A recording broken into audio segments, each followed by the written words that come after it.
quelle joie, depuis plusieurs semaines, de partager ensemble la façon dont Dieu parle, la façon dont Dieu intervient. Cela fait maintenant depuis le début juillet que nous fouillons la Bible à la recherche de situations impossibles, à la recherche de défis impossibles, et pourtant, à chaque fois, Dieu est intervenu. Il n'y a aucune situation qui n'a échappé à Dieu. Pour l'instant, on a partagé tellement de situations différentes, tellement de défis différents, et pourtant, Dieu ne cesse d'agir, Dieu ne cesse d'intervenir, Dieu ne cesse de transmettre un message à son peuple, à des hommes et des femmes qui ont besoin de lui. Et j'aimerais ce matin qu'on puisse aller dans une histoire, dans le Nouveau Testament, et encore voir une énième situation et la façon dont, en l'occurrence, Jésus va intervenir. Et j'aimerais vous inviter à lire ensemble, on va lire Luc au chapitre 9, on va lire ensemble à partir du verset 51.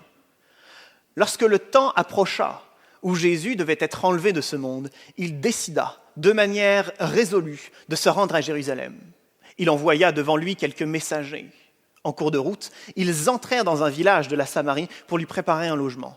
Mais les Samaritains lui refusèrent l'hospitalité parce qu'il se rendait à Jérusalem. Et on fait une petite pause, on lit la suite dans un instant. On vient de commencer la lecture et la lecture commence avec une magnifique première phrase qui nous dit que Jésus prend la décision de manière résolue de se rendre à Jérusalem. Jérusalem, pour Jésus, c'est l'objectif, c'est la cible, c'est là où il doit accomplir sa mission. Jérusalem, c'est le moment où il y aura de faux témoins, de fausses preuves, où il sera faussement accusé.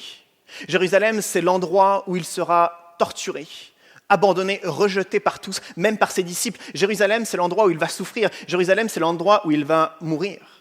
Et ressuscité, nous le savons, mais Jérusalem représente un moment extrêmement difficile. Et pourtant, le texte que nous venons de lire commence par « Jésus prend de manière résolue cette décision que d'aller à Jérusalem parce que Jésus sait que le plan de salut pour l'humanité, le fait que notre relation avec Dieu va pouvoir à nouveau se faire, tout cela va passer par le fait que Jésus va à Jérusalem. Alors, Jésus sait très bien la souffrance, le rejet, l'abandon et la mort qui l'attend, mais parce qu'il nous aime tellement plus encore que les épreuves qu'il s'apprête à vivre, que Jésus choisit de manière résolue de se rendre à Jérusalem. Alors le passage qu'on vient de lire commence avec une magnifique promesse, c'est que Jésus nous aime. Et tout le reste de notre lecture sera basé sur le fait que Jésus nous aime et qu'il a été prêt à faire face à cette souffrance, qu'il a été prêt à se rendre à Jérusalem malgré tout, malgré les souffrances qui l'y attendaient, il était résolu pour chacun d'entre nous, résolu de nous sauver, résolu de faire face aux plus grandes épreuves qu'il s'apprêtait à vivre, il était prêt pour nous, pour chacun d'entre nous. Et le texte nous dit que, alors que Jésus devait se rendre à Jérusalem, tous les Juifs, à l'époque, auraient fait un détour.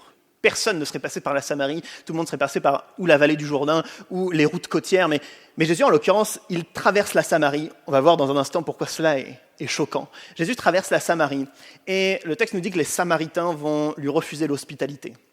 Jésus n'est pas seul, il a ses 12 disciples. À ce moment-là, il a certainement 70 disciples en plus avec lui.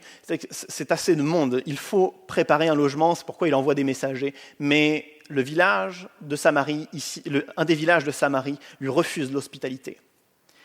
Il faut comprendre pendant un instant, alors je vais ouvrir une parenthèse pendant 2 minutes pour nous parler des Samaritains, parce qu'on doit comprendre pourquoi cela est choquant et pourquoi cela devrait nous interpeller. Les Samaritains détestent profondément les Juifs. Et les Juifs détestent profondément les Samaritains. Il y a une haine raciale entre ces deux peuples. Et tout cela remonte à plusieurs siècles auparavant, alors que le royaume du nord d'Israël avait été envahi par un autre royaume, le royaume d'Assyrie. Et le royaume d'Assyrie décide de déporter une partie importante de la population du royaume du nord. Et dans la méthode de déportation, au moment où on a retiré une partie de la population, on met une autre population. C'est-à-dire que dans le royaume du Nord, il n'y avait plus 100% de Juifs. À la capitale qui était Samarie, il n'y avait plus 100% des Juifs. Il y avait un peu de Juifs, un peu des habitants de l'Est, de l'Ouest, du Nord, du Sud qui appartenaient au royaume d'Assyrie, mais qui étaient déportés ici. Et au fur et à mesure des générations, il n'y avait donc plus 100% des Juifs, il y avait un métissage. Ce n'était plus un peuple, c'était un peuple mélangé. Mais la culture aussi a été mélangée. Et puis la foi, leur religion, le judaïsme, tout ça a été mélangé. Ce qui fait qu'ils n'étaient plus juifs. On les a appelés les Samaritains, toute la région qui est autour de la capitale de Samarie. Et les Samaritains croyaient être le peuple de Dieu. Ils pensaient avoir la bonne capitale, Samarie. Ils pensaient avoir le bon endroit pour louer Dieu, c'est-à-dire le mont Garizim. Et de leur côté, les Juifs, plus proches de la vérité en l'occurrence, ils croyaient être le peuple de Dieu. Ils croyaient avoir la bonne capitale, Jérusalem, et ils pensaient avoir le bon endroit pour louer Dieu, c'est-à-dire le mont Sion, là où il y a le temple de Dieu, au cœur de Jérusalem même. C'est-à-dire que les deux peuples, autant les Juifs que les Samaritains, pensent avoir raison. Mais puisqu'ils n'ont jamais réussi à s'entendre, il y a cette haine raciale qui dure depuis des siècles et des siècles. Alors quand ils entendent que Jésus et ses disciples, des Juifs, traversent la Samarie, évidemment qu'ils vont lui refuser l'hospitalité. Mais plus encore, le texte nous dit qu'ils ont refusé parce qu'ils savaient que Jésus se rendait à Jérusalem. Les Samaritains attendaient aussi la venue d'un Messie, la venue d'un roi, la venue d'un sauveur. Et lorsqu'ils ont entendu dire, parce que la popularité de Jésus était importante, que Jésus, prétendument, peut-être, potentiellement, le Messie, se rendait à Jérusalem. Pas à Samarie, à Jérusalem. En Judée, pas dans leur région à eux. Ce n'était donc pas le Messie qu'ils attendaient, mais c'était le Messie des Juifs. Comment ce fameux Jésus pourrait-il passer en Samarie, puisque c'est le Messie des autres, c'est le Messie des Juifs, c'est le Messie des gens de Jérusalem, c'est pas notre Messie. Alors bien évidemment qu'on va le repousser, bien évidemment qu'on va refuser de lui offrir l'hospitalité. Et je trouve cela tellement intéressant parce que nous avons de temps en temps le même regard que les Samaritains, où on observe que Jésus donne énormément d'attention, de réponse, d'intervention pour les autres, et très peu pour soi. On a l'impression quelquefois que Jésus, c'est le Jésus des autres, et on a beau tenter d'être en relation avec Jésus, on a beau essayer de chercher des réponses, on a beau essayer de chercher la bénédiction de Dieu, quelquefois on a l'impression que Jésus ne nous parle jamais, mais que Jésus s'adresse aux autres, que Jésus est le sauveur des autres. J'ai entendu récemment... C'était une chrétienne, elle est chrétienne depuis bien des décennies, elle n'est pas dans notre église, et on discutait ensemble à table avec plusieurs personnes, et en s'adressant à moi, elle me dit, oui, les pasteurs sont surtout utiles pour les personnes qui sont en fin de vie. Comme si que Jésus était utile seulement pour les autres, seulement pour ceux qui étaient en fin de vie, seulement pour ceux qui étaient au bord de la mort. Évidemment que Jésus est largement utile pour ces personnes qui sont confrontées à la mort, parce que je crois que Jésus est la vie, il est la résurrection, il est l'éternité. Mais Jésus est également utile pour chacun d'entre nous, pas seulement pour les autres, mais pour soi-même. Je crois que Jésus a un message pour chacun d'entre nous. Mais avec tellement et tellement d'échecs ou d'absence de réponse, on a l'impression que Jésus est le Jésus des autres. Alors à ce moment-là, les Samaritains ferment leurs portes. Ils n'accueillent pas Jésus parce qu'ils pensent qu'il est le Jésus des autres. J'aimerais dire ce matin que nous devrons ouvrir la porte de nos foyers, la porte de nos cœurs, qu'on doit accueillir Jésus parce que Jésus a un message pour nous personnellement. Que nous soyons depuis seulement quelques semaines à la recherche de Dieu ou depuis 20 ans en Dieu, je crois que c'est encore l'occasion ce matin d'ouvrir les portes de nos maisons, d'ouvrir les portes de notre cœur et d'accueillir Jésus, de ne pas le laisser passer, de ne pas accepter cette absence de réponse, de ne pas accepter ces absences d'intervention, mais d'ouvrir les cœurs, d'ouvrir nos foyers et d'accepter Jésus parce que Jésus a un message pour chacun d'entre nous. Ne perdons pas espoir, mais au contraire, accueillons Jésus. Le passage se poursuit. Toujours Luc chapitre 9, les versets qui suivent, le texte nous dit: en voyant cela, ses disciples, Jacques et Jean, s'écrièrent: « Seigneur, veux-tu que nous commandions à la foudre de tomber du ciel sur ces gens-là pour les réduire en cendres ?» Mais Jésus, se tournant vers eux, les reprit sévèrement: « Vous ne savez pas quel esprit vous inspire de telles pensées. Le Fils de l'homme, c'est-à-dire Jésus, n'est pas venu pour faire mourir les hommes, mais pour les sauver. » Jacques et Jean, deux des disciples de Jésus, constatent le refus des Samaritains, constate le manque d'hospitalité des Samaritains. Et alors, il propose à Jésus, il pose cette petite question: « Veux-tu que nous commandions à la foudre de tomber du ciel sur ces gens-là pour les réduire en cendres ?» Il n'y a pas de métaphore, il n'y a aucun second degré. C'est véritablement leur question. C'est véritablement leur espoir que de massacrer ceux qui ont refusé Jésus. C'est étonnant parce que même dans leurs questions, on voit qu'ils sont complètement, permettez-moi l'expression, à côté de la plaque. Ils disent: veux-tu que nous commandions à la foudre de tomber du ciel ? Est-ce qu'ils ont un pouvoir ? Est-ce qu'ils ont la capacité de faire tomber la foudre du ciel ? Qui sont-ils ? Est-ce que j'ai loupé quelque chose ? Est-ce qu'ils sont des demi-dieux ? Est-ce qu'ils ont des pouvoirs particuliers ? Est-ce qu'ils ont une trace de divinité en eux ? Pourtant, J'avais juste vu que c'était des êtres humains. Et pourtant, à ce moment-là, il propose à Jésus, « Veux-tu que nous commandions à la foudre de tomber du ciel ? Qui pense-t-il être ?» Et simplement parce que les Samaritains refusent Jésus, il propose de les massacrer. Et autant il y a des Jacques et des Jean à cette époque, mais il y a des Jacques et des Jean à notre époque, en particulier avec Internet et les réseaux sociaux, où dès lors qu'un individu n'est pas d'accord avec nous, une vague de haine va fondre sur lui. J'ai 2 amis chrétiens qui ont ouvert depuis un an et demi, un groupe de discussion et de réflexion sur la foi. Ils sont des chrétiens évangéliques, comme nous pour la majorité, et ils proposent des sujets qui sont ou controversés, ou des sujets tabous de la foi, et le but, c'est de discuter. Et ça dure à peu près 3 semaines, chaque sujet est présenté sur 3 semaines, et le but, c'est d'éprouver notre foi. Donc pendant un instant, au début, il y a un inconfort, parce qu'on vient remettre en question certaines choses que nous croyons, et finalement, à la fin de ces 2 ou 3 semaines, eh bien, nous sommes encore plus affermis dans la parole de Dieu, parce que la Bible a permis de confirmer ce pourquoi nous croyons. C'est-à-dire, c'est un magnifique projet. Mais à chaque sujet qu'il propose, il y a une vague de haine, parce qu'il n'a pas dit la même chose que moi, parce qu'il ne pense pas comme moi, parce que je suis sûr qu'il a tort et parce que je suis sûr que j'ai raison. Et il y a une vague de haine qui fond sur eux. La vague de haine n'est pas contre leurs arguments, c'est contre eux. Et la vague de haine ne vient pas de la société, des athées, ou même des catholiques, ou des musulmans, ou des baptistes, ou des réformés. Non, précisément des chrétiens évangéliques comme eux. Mais simplement parce qu'ils n'ont pas utilisé le même verset, le même mot, parce qu'ils n'ont pas dit le même argument qu'eux, il y a une vague de haine qui fond sur eux. Et je crois que quelquefois nous sommes comme Jacques et Jean. Dès lors que quelqu'un n'est pas en accord avec nous, on propose directement ou indirectement de l'écraser. Je le sais parce que combien de fois on a dit ou on a entendu dire, de toute façon, nous on a raison, les catholiques sont comme ci, sont comme ça, et les réformés, vous avez vu comment ils font, et puis tel pasteur dans telle église, quelle abomination, c'est certainement le diable, c'est certainement les démons, c'est certainement un esprit de ceci, un esprit de cela, et on ne va pas argumenter, on ne va pas discuter, on va écraser. Et ici, la réponse de Jésus est étonnante.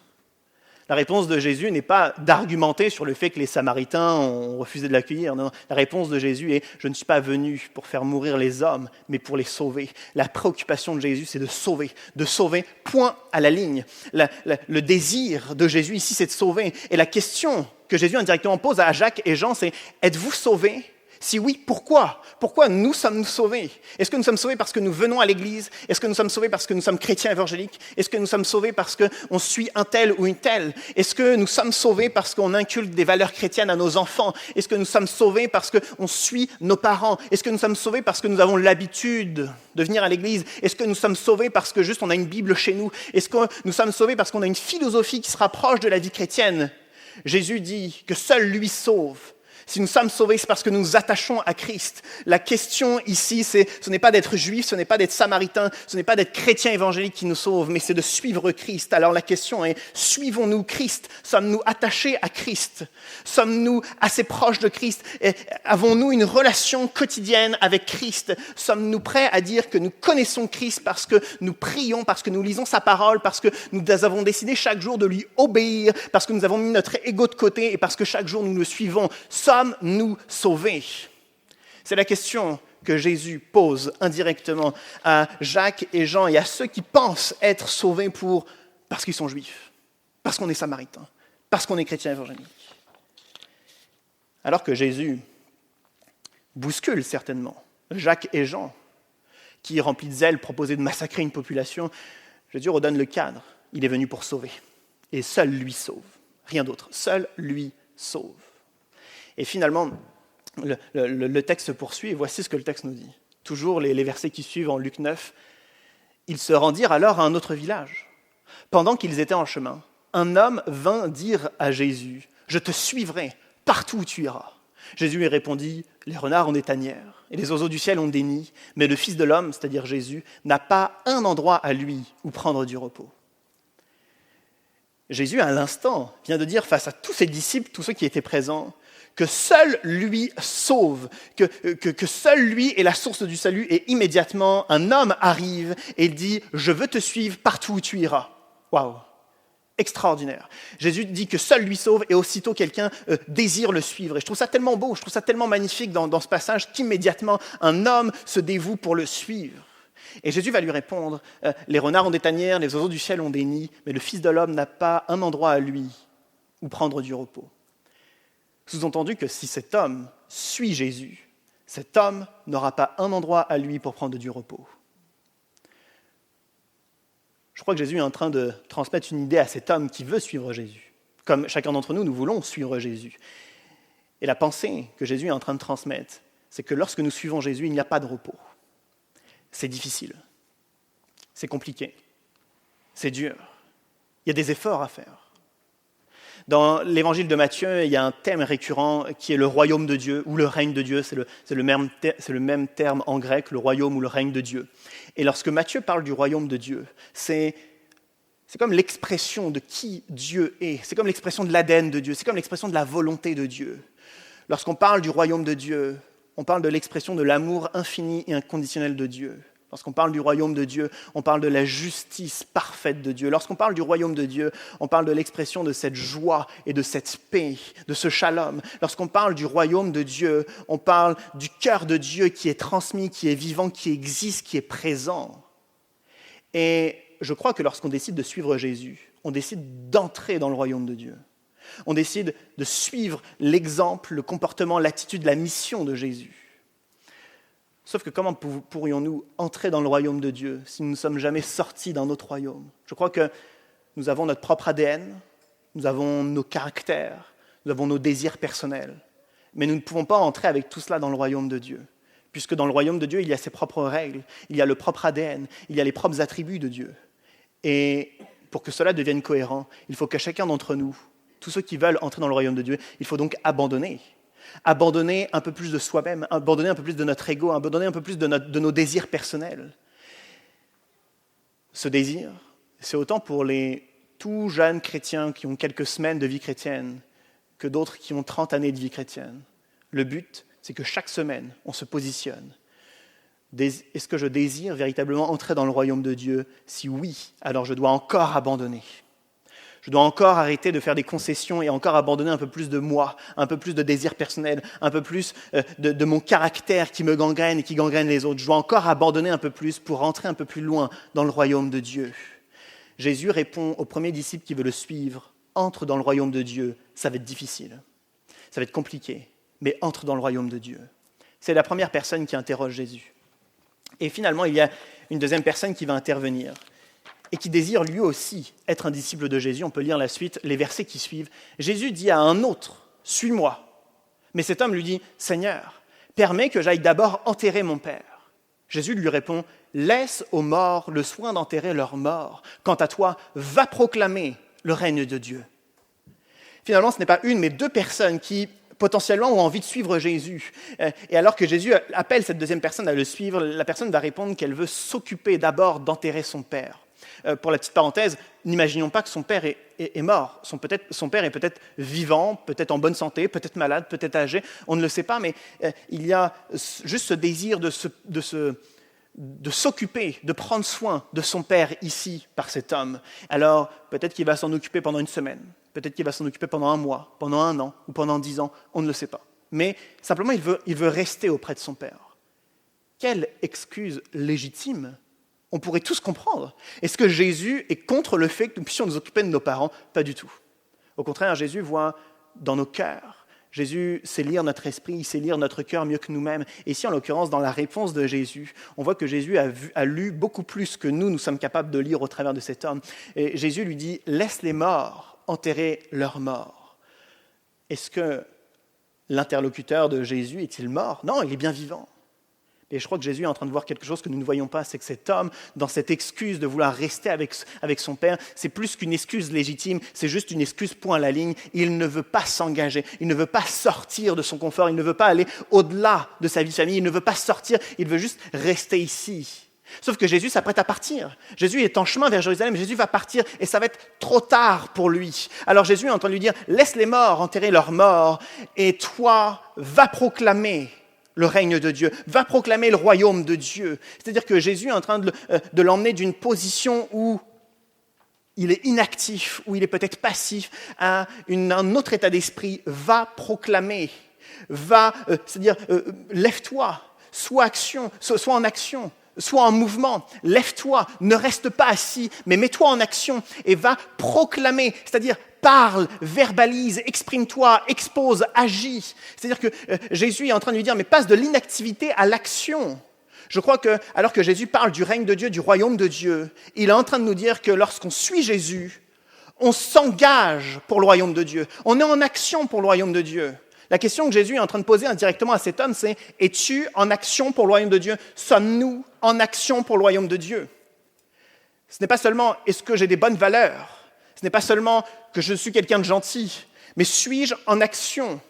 Suis-je capable de répondre aux besoins d'une personne qui souffre face à moi? Suis-je capable d'exprimer en action ma compassion? Suis-je capable de répondre à des besoins dans l'Église? Suis-je capable d'avoir un témoignage cohérent à l'extérieur? Suis-je capable de verbaliser mon témoignage à ceux qui sont autour de moi? Suis-je capable d'inviter quelqu'un à l'Église? Suis-je capable d'être en action pour le royaume de Dieu? Jésus avait une mission, il était résolu à faire sa mission. Si nous suivons Jésus, sommes-nous résolus à accomplir sa mission? Sommes-nous résolus à être en action? Sommes-nous résolus à partager notre témoignage, à répondre aux besoins? Sommes-nous résolus à nous lever et à marcher? Je crois que c'est le cœur de Jésus, que lorsque nous le suivons, nous sommes en action, et ça doit être également notre cœur. Sommes-nous en action pour le royaume de Dieu? Et finalement, il y a une troisième personne qui va arriver, une dernière personne qui va discuter avec Jésus. Les versets qui suivent, toujours Luc chapitre 9. Un autre encore lui dit, « Je te suivrai, Seigneur, mais permets-moi d'abord de faire mes adieux à ma famille. » Jésus lui répondit, « Celui qui regarde derrière lui, au moment où il se met à labourer avec sa charrue, n'est pas prêt pour le règne de Dieu. » Cette troisième et dernière personne avec qui Jésus discute a à nouveau une excuse légitime. Il doit dire adieu à sa famille. Évidemment qu'on a envie de lui accepter, évidemment qu'on serait à la place de Jésus, on dirait, mais évidemment, on va dire au revoir à ta famille, on va pas l'enlever comme cela. Mais Jésus voit les cœurs. Mais Jésus connaît les pensées de cet homme, tout comme Jésus connaît chacun d'entre nous. Il connaît notre esprit, il connaît nos cœurs, il connaît nos motivations. Alors Jésus va beaucoup plus loin. Il lit au-delà des lignes. Et Jésus lui dit que nous ne pouvons pas avancer tout en regardant en arrière. On peut relire celui qui regarde derrière lui au moment où il se met à labourer avec sa charrue n'est pas prêt pour le règne de Dieu. Si cet homme regarde en arrière en labourant en avant, il ira dans toutes les directions si ce n'est celle en avant. Il ira à droite, à gauche, ça sera le chaos, ça va se casser, ça ne va pas fonctionner, ça ne va pas être pertinent, ça ne va pas être efficace. Si nous désirons suivre Jésus, mais nous regardons en arrière, on ne va pas aller dans le bon sens. Ça ne va pas fonctionner. On ne va jamais réussir, ça ne va pas être efficace. Et je crois qu'il y a, pour de bonnes intentions, il y a tout un tas de raisons de regarder à droite et à gauche et certainement pas à Jésus. Jésus est la source de la vie. On le sait, c'est notre ADN en tant que chrétien. Mais entre le savoir et le vivre, c'est difficile. On regarde à droite et à gauche parce qu'il y a tellement de pseudo-sources de vie. On nous dit que si on commence à faire du sport régulièrement, ça va nous faire du bien, on va être heureux et épanoui. On nous dit que si on change de travail, enfin, on va être heureux et épanoui. On nous dit que si on a une meilleure hygiène de vie, on va être enfin heureux et épanoui. On nous dit que si on passe tant de temps avec nos amis à sortir, on va être enfin heureux et épanoui. Si on a une nouvelle activité, heureux et épanoui. Si on a une nouvelle philosophie, heureux et épanoui. Et je crois que tout cela est vrai. En tout cas, la majorité de ces choses sont vraies. Changer, avoir une nouvelle activité, c'est vrai que pendant un instant, il y a de la joie et de l'épanouissement. Mais sur le long terme, seul Christ offre la vie. Et à ce moment-là, Jésus voit que cet homme a le cœur partagé. Il a à la fois envie de rester en arrière, envie d'espérer que sa famille puisse lui offrir la vie, l'épanouissement dont il a besoin. Mais à la fois, il a envie de suivre Jésus, il est partagé. Et Jésus est tout simplement en train de dire que pour le suivre, nous ne pouvons pas avoir le cœur partagé. Mais nous devons uniquement espérer en lui, espérer dans son royaume, espérer qu'il est la seule source de vie. Ici, Jésus n'est pas en train de l'encourager à se priver de sa famille. Bien au contraire, je crois que tout cela est bien utile, je crois que tout cela est nécessaire, mais espérons-nous en priorité que Jésus seul est la vie, que Jésus seul est la source de la vie. 3 personnes qui désirent suivre Jésus. N'allons pas trop vite, n'imaginons pas que tous ont abandonné la foi. Peut-être que tous sont restés après avoir entendu le commentaire, la remarque de Jésus. Mais 3 personnes qui interrogent Jésus. Comment te suivre? Et à chaque fois que Jésus répond, c'est dur. À chaque réponse de Jésus, on a l'impression que c'est une montagne insurmontable. Entrer dans le royaume de Dieu en abandonnant notre ego, notre moi intérieur, nos désirs personnels, c'est déjà pratiquement impossible. S'engager pour le royaume de Dieu, c'est-à-dire être continuellement en action, à servir, à être rempli de compassion, rempli d'énergie pour le royaume de Dieu, c'est difficile. Et finalement, espérer uniquement dans le royaume de Dieu en occultant tout ce qui est autour de nous, encore une fois, pratiquement impossible. Et Jésus donne ces 3 conditions, non pas ces 3 options pour le suivre, mais ces 3 conditions pour le suivre. Et là, je trouve que la montagne est insurmontable, c'est impossible pour aucun d'entre nous pour le suivre. Heureusement, Jésus, tout au début du texte que nous avons lu, la première phrase, c'était que Jésus a décidé de manière résolue de se rendre à Jérusalem. Ça signifie que pour chacun d'entre nous, nous pouvons profiter de Jésus, nous pouvons profiter de son accompagnement, nous pouvons profiter de sa vie parce que de manière résolue, il a été jusqu'à Jérusalem, de manière résolue, il a pensé à chacun d'entre nous, de manière résolue. Jésus voulait nous offrir la vie, de manière résolue, il voulait qu'on s'en sorte. Alors, il n'y a aucune de ces conditions qui sont insurmontables. Regardez ces 2 disciples, Jacques et Jean. Ils étaient déjà considérés comme des disciples et pourtant ils proposaient de massacrer une population entière. Mais Jésus était là pour les remettre dans le droit chemin. Je crois que Jésus, si depuis le début de son ministère, était résolu à nous offrir la vie, à nous redresser, à nous diriger, c'est qu'encore à l'heure actuelle, Jésus est résolu à nous accompagner, à nous offrir la vie, à nous tendre la main, à nous redresser, à nous équiper. La question est, voulons-nous laisser de la place à Jésus? Voulons-nous lui laisser de la place pour nous équiper, pour nous transformer? Voulons-nous lui laisser toucher notre cœur? Ou sinon, encore combien d'années on va croire être en relation avec Dieu, on va croire être sauvé, encore pendant combien d'années on va penser que simplement nos petites habitudes de chrétiens vont nous sauver? Je crois que ce qui nous sauve, c'est Christ seul. Sommes-nous attachés à Christ? Voulons-nous être encore plus attachés à Christ? Je crois que c'est l'occasion pour nous ce matin, alors que dans un instant, on va chanter un dernier chant. C'est l'occasion pour nous de se positionner. C'est l'occasion pour nous de faire un bilan et de se demander, suis-je attaché à Christ? Moi, ma réponse personnelle, elle est simple. Pas toujours. Je ne suis pas toujours attaché à Christ. Parce que quand Jésus me demande d'entrer dans son royaume, ce n'est pas toujours évident de mettre de côté nos désirs personnels. Alors, je ne suis pas toujours attaché à Christ. Quelquefois, je réagis comme Jacques et Jean. Quelquefois, j'imagine que, puisque eux, ils étaient juifs, c'était des Samaritains, ils pensaient qu'eux. Moi, quelquefois, je pense en tant que chrétien évangélique, mieux que tout le monde, eh bien, je suis sauvé. Mais je crois que tout cela nous perd. Je crois que plus on pense que notre religion nous sauve, moins on s'attache à Christ. La question est, qu'est-ce que demain nous allons faire? Qu'est-ce que cette semaine nous allons faire? Allons-nous consacrer du temps à s'attacher à Christ? Ou allons-nous avoir des disciplines mortes, spirituelles, ou juste multiples activités, multiples loisirs? Sommes-nous, cette semaine, capables de nous positionner et de dire « je vais m'attacher à Christ ». Je peux le connaître grâce à la Bible, je peux être en communion avec lui en priant, je peux le rencontrer et le découvrir avec mes frères et sœurs dans la foi. Je peux me positionner et le rencontrer et le découvrir. Ou alors ne pas me positionner et attendre encore des mois et des années sans jamais le rencontrer, sans jamais le redécouvrir. Pendant ce dernier chant, que ça puisse être l'occasion pour nous, dans ce face-à-face avec Dieu, de le prier. Et dans l'intimité, de se positionner et de lui demander, donne-nous la force, le courage d'entrer dans ton royaume, de s'engager pour ton royaume, d'espérer uniquement dans ton royaume. Je crois que Dieu est largement capable de nous équiper et de nous aider, si et seulement si on lui laisse de la place. Je vous propose qu'on puisse se lever.